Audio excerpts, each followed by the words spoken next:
ব্রট to you by V Guard, co-powered by Sensodyne ও ভিমল বলো কথা Keshari. Associate sponsor UltraTech cement. পুরো বৈঠকে মুখ্যমন্ত্রী রুদ্রমূর্তি গতকাল সারা রাজ্য দেখেছে দিন, আর তারপরেই বিধাননগরে দেখলাম আমরা অ্যাকশনে পুলিশ প্রশাসন। বিধাননগরের 37 নম্বর ওয়ার্ডে তৎপর পুলিশ, অবৈধ দোকান সরানোয় তৎপরতা, অবৈধ দোকান মালিকদের নাম, ফোন নাম্বার সংগ্রহ শুরু। রঞ্জিত আমাদের প্রতিনিধি আমাদের সঙ্গে রয়েছে, রঞ্জিতের সঙ্গে সরাসরি কথা বলি।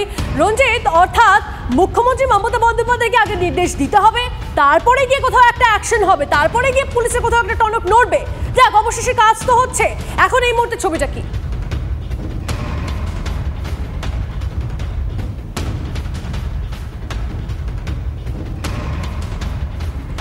কথা বলার চেষ্টা করবো রঞ্জিতের সঙ্গে, তবে তার আগে এই মুহূর্তে আপনাদেরকে জানিয়ে রাখি মুখ্যমন্ত্রী ক্ষুব্ধ। গতকাল আপনাদেরকে দেখিয়েছি পুরো বৈঠকে মুখ্যমন্ত্রী রুদ্রমূর্তি, বিধাননগরে অ্যাকশনে পুলিশ প্রশাসন। বিধাননগরের 37 নম্বর ওয়ার্ডে তৎপর পুলিশ, অবৈধ দোকান সরানোয় তৎপরতা, অবৈধ দোকান মালিকদের নাম, ফোন নাম্বার সমস্তটাই সংগ্রহ শুরু হয়েছে। এই মুহূর্তে সেই ছবিটা আপনাদেরকে দেখাচ্ছি, সরাসরি দেখানোর চেষ্টা করছি যে অবশেষে পুলিশ প্রশাসন তৎপর হলো। মুখ্যমন্ত্রী মমতা বন্দ্যোপাধ্যায় তিনি যখন জমি জবরদখল হয়ে যাচ্ছে বা এই সংক্রান্ত বিভিন্ন বিষয়গুলো নিজে একের পর এক তথ্য সামনে আনলেন, তারপর পুলিশ গিয়ে অ্যাক্টিভ। আপনাকে শোনাবো গতকাল ক্ষুব্ধ মুখ্যমন্ত্রী কি বলেছেন এ বিষয়ে। সল্টলেক আমার লজ্জা লাগছে,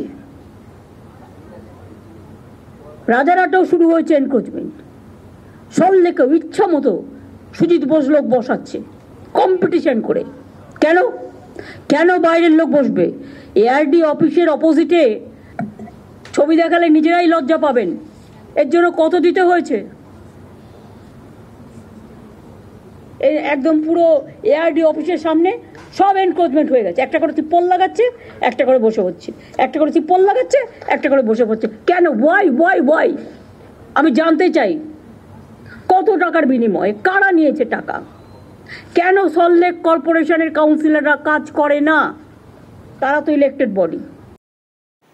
মুখ্যমন্ত্রী মমতা বন্দ্যোপাধ্যায়ের বক্তব্য আপনাদেরকে শোনাচ্ছিলাম। ক্ষুব্ধ হয়েছে মুখ্যমন্ত্রী, একদম বললাম না যে নাম ধরে তথ্য ধরে কোথায় কত জমি জবরদখল হয়েছে, সুজিত বসুকে তাকে ডিরেক্টলি নিশানা করে নাম নিয়ে তিনি ক্ষুব্ধ হয়েছেন, তোপ দেখেছেন এই বিধাননগরে। তারপরেই আমরা দেখলাম যে অ্যাকশনে পুলিশ প্রশাসন। রঞ্জিত আমাদের প্রতিনিধি আমাদের সঙ্গে রয়েছেন, রঞ্জিতের সঙ্গে আরো একবার সরাসরি কথা বলার চেষ্টা করবো। এই মুহূর্তে ছবিটা রঞ্জিতের থেকে জানতে চাইবো। রঞ্জিত, অবশেষে তাহলে পুলিশ নড়ে চড়ে বসলো, এখন কি ছবি তোমার কাছে আসে বা তথ্য কি?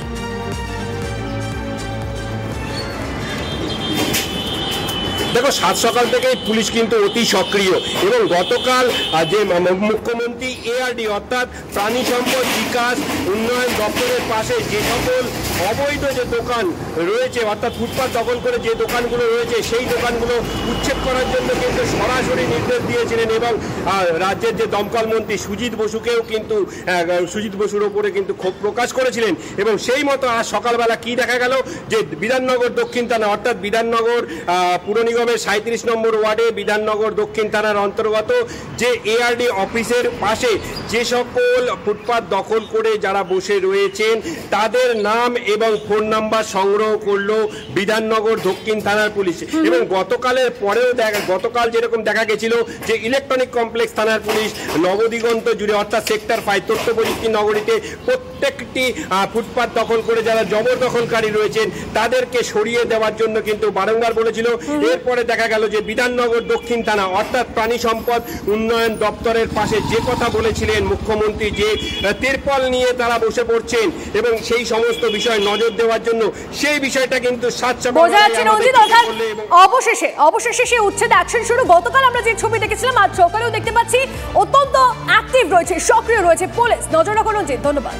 নবান্নের বৈঠকে যাদবপুরের প্রিন্স আনোয়ার শাহ রোডে সরকারি জমি জবরদখলের অভিযোগকে ঘিরে বিরক্তি প্রকাশ করেছেন মুখ্যমন্ত্রী মমতা বন্দ্যোপাধ্যায়। একেবারে কোন জায়গায় কোন প্লট সব নাম করে করে বলেছেন মুখ্যমন্ত্রী, তদন্তের নির্দেশও দিয়েছেন তিনি। 355 Prince Anwar Shah road, Lord bakery মোড়, 29 কাঠা মূল্যবান জমি। জমিটি তথ্য সংস্কৃতি দপ্তরের। জমিটি সাংসদ সৌগত রায় 2018 সালে একবার জবরদখল মুক্ত করার চেষ্টা করেও ব্যর্থ হন। এটা এনকোয়ারি হবে, খুঁজে দেখো কে করেছে ইচ্ছা মতো। তথ্য সংস্কৃতি পাঁচিল করছে না কেন? তথ্য সংস্কৃতি নিজে দেয় না, নিজের যে জায়গাগুলো আছে সবই কি আমি করব? যে যা পারছে যেখানে। আমি তো ডিএমদের বলেছি আমি সোমবারের মধ্যে গোপালিকা তোমার কাছে রিপোর্ট, এই জমিগুলোকে আমরা যেভাবে বলেছিলাম এগোতে সেইভাবে এগো। সামনে ফাইনাল পরীক্ষা, উচ্ছেদের ভয়ে লেখাপড়া শিখে উঠেছে 355 প্রিন্স আনোয়ার শাহ রোডের সরকারি জমির বাসিন্দা লিপিকা দাস। ভয়ে কুকড়ে রয়েছেন অ্যাকাউন্টেন্সি অনার্সের ছাত্রী লিপিকা। এখনই উচ্ছেদ হলে কোথায় মিলবে মাথা গোজার ঠাঁই? কে দেবে আশ্রয়? মুখ্যমন্ত্রীর কাছে পুনর্বাসনের কাতর আর্জি লিপিকার। একটা মায়ের থেকে যেমন একটা বাচ্চাকে আলাদা করা হয়, সেমনি আমাদের মনে হচ্ছে এই জায়গা থেকে আমাদেরকে আলাদা করলে মনে হচ্ছে। আর তার মধ্যে আমরা সবাই এখানে ফিনান্সিয়ালি কেউ স্টেবল নয়, তার জন্য এখানে পড়ে আছি। কারণ সবাই ফিনান্সিয়ালি স্টেবল থাকলে আমরা এখানে কেউ থাকতাম না। তো আমাদের ওপর থেকে অনেকটাই ঝড় যাচ্ছে। তার মধ্যে আমাদের এক্সামস আছে। আমার ঘরে তো 5 জনের 5 জনই আমরা অসুস্থ কিছু না কিছু হয়ে। তারপরে এখানে যারা যারা আছে কিছু না কিছুভাবে আমরা অসুবিধার মধ্যে দিয়ে যাচ্ছি। তার মধ্যে থেকে এই যে প্রেশারটা, এটা আমাদের জন্য অনেকটাই, কেন আমরা অনেক বছর ধরে এখানে রয়েছি, এইটাকেই আমরা ঘর হিসাবে ভেবে নিয়েছি। হ্যাঁ, একটা আশা আছে ফিউচারে নিজেদের মতো তৈরি করব, কিন্তু ওই সময়টা এখনও আমাদের জন্য হয়নি, কারণ আমরা সবে গ্রো আপ করছি। Brought to you by V-Guard, co-powered by Sensodyne ও ভিমল, বলো কথা Keshari. Associate sponsor UltraTech cement.